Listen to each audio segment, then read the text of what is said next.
لو لسه ما جربتيش البطاطا بالطريقة دي يبقى فايتك كتير، سهلة وبسيطة وما بتاخدش وقت وبتدفي في الساعة اللي احنا فيها دي. وفي البداية حابة ارحب بكل المشتركين الجدد، نورتوني وشرفتوني، ووجودكم معايا شرف كبير ليا، ونفسي بجد اتعرف عليكم واحدة واحدة كده واشوفكم واشكركم بنفسي، لان انتوا بجد عيلتي التانية اللي بتشجع بيكم. لو لسه اول مرة بتشوفيني، انا سماح ودي قناتي شيف شطورة، اتمنى تنضمي لعيلتنا الجميلة وتبقي اخت من اخواتنا. تعالوا بقى نشوف البطاطا عملناها ازاي، طبقات كده احلى بطاطا بجد. هي اي نعم البطاطا حلوة في كل حالاتها، بس الطريقة دي جميلة كده وغنية ومميزة، والاطفال كمان هتحبها جدا. معايا هنا حوالي كيلو ونص من البطاطا، هقشرهم بقى كلهم، وبعد ما هقشرهم بقى هاخدهم اغسلهم غسلة كويسة كده واحدة واحدة تحت الحنفية. همسكهم بعد كده اقطعهم حلقات وسط، لا هي تخينة قوي ولا هي رفيعة خالص، لحد بقى ما نخلص كل الكمية اللي معانا. صلوا على النبي يا جماعة واكتبوا لي بتتابعوني منين. حطيتهم بقى في حلة، وهضيف على الكيلو ونص بطاطا كوباية مية، وهضيف عليهم كمان نص كوباية سكر. والسكر هنا حسب الرغبة، تقدري تقللي او تزودي على حسب ما انت عايزة. ممكن كمان تستبدلي السكر ب3 معالق كبار من العسل. هاخدهم بقى ارفعهم على نار وسط، وهغطي الحلة كمان، ولازم هنا نغطي الحلة علشان البطاطا كلها تستوي من بخار المية. اختبر بقى التسوية بتاعتي بالشوكة، لو لقيتها الشوكة دخلت معايا بسهولة يبقى هي كده تمام، ما دخلتش معايا زي كده يبقى هي لسه عليها شوية. هغطي عليها بقى وهسيبها تكمل تسوية. ما خدتش وقت معايا كتير على النار، حوالي نص ساعة او اقل كمان، وكانت مستوية معايا زبدة كده بتتقسم معايا بكل سهولة بالشوكة كده. مش شرط برضو عشان استوت يبقى لازم تكون المية اتشربت كلها، لا لسه فيها مية هي من تحت. هناخد البطاطا بس بالمقصوصة كده واحنا بنصفيها على صينية بايركس كده عشان تبين الطبقات. ههرس بقى البطاطا بالشوكة او بهرسة البطاطس، بتتهرس معايا بكل سهولة. لو حباها فيها قطع مش لازم تهرسيها جامد، لو حباها بيوريه ناعم خالص ممكن تضربيها بالهاند بلندر، بس انا حباها كده تكون فيها قطع شوية. حسيت ان انا حطاها في صينية كبيرة فحطيتها في اصغر صينية في الطقم البايركس. هساوي بقى البطاطا بتاعتي كويس في الصينية. هسيب بقى البطاطا دي على جنب، وتعالوا نعمل الطبقة التانية اللي هتخلي البطاطا غنية ومفيدة جدا للأطفال. معايا هنا كوبايتين ونص من الحليب، هضيف عليهم 3 معالق كبار من السكر. سكر حبيبات عادي جدا، وتقدري تزودي او تقللي في السكر لانه حسب الرغبة، بس بالنسبة لي 3 معالق سكر مخلينها مظبوطة. ومعايا كمان 3 معالق كبار من النشا،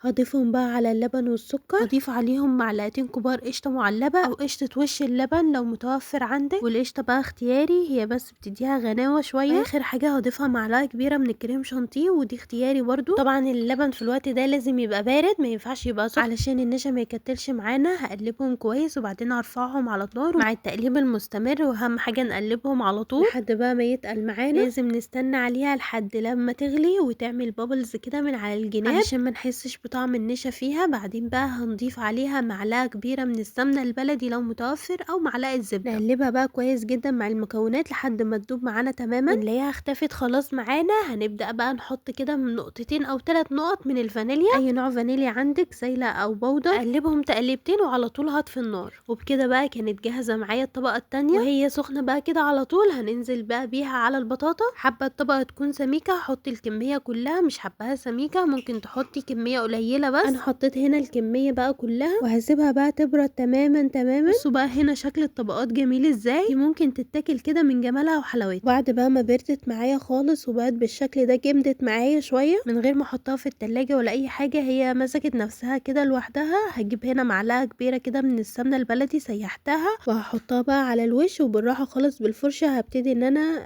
اوزعها كده على الوش بتاع الصينية. واهم حاجة في الوقت ده ايدك تبقى خفيفة خالص عليها علشان ما تبوظيش الوش بتاعها. طبقة خفيفة خالص من السمنة البلدي بحيث تدي لون حلو. لو مش متوفر بقى سمنة بلدي او مش حابين تحطوا سمنة بلدي، ممكن ترشوا رشة سكر بودرة، رشة بسيطة خالص بمصفاية صغيرة كده. وهندخلها بقى الفرن على درجة حرارة 180. هنولع عليها الشواية برضو لحد بقى ما تاخد لون ذهبي كده حلو من فوق. طالعة بقى شكلها وطعمها يجنن. تعالوا بقى نقطع حتة منها، لو حابينها جوسي وهي سخنة كده قسموها، لو حابينها قطع متماسكة قطعوها بعد ما تبرد شوية. اقول لكم ان هي حلوة في جميع حالاتها، وهي باردة وهي سخنة في جميع حالاتها، طعمها في منتهى الجمال. يلا بقى لو عندك شوية بطاطا موجودين عندك طلعيهم بقى واعمليهم بالطريقة دي، هتعجبك جدا جدا جدا، هتعجب الاولاد كمان. عايزة اقول لكم ان هم كلهم ورايا مستنيني اخلص تصوير علشان بيحبوها بالطريقة دي، بيحبوها جدا. ولو وصلتوا معايا لهنا ما تنسوش بقى تدعموني بلايك واشتراك، شير الفيديو لاصحابكم وقرايبكم علشان الكل يستفاد. شكرا جدا ليكم، سلام عليكم.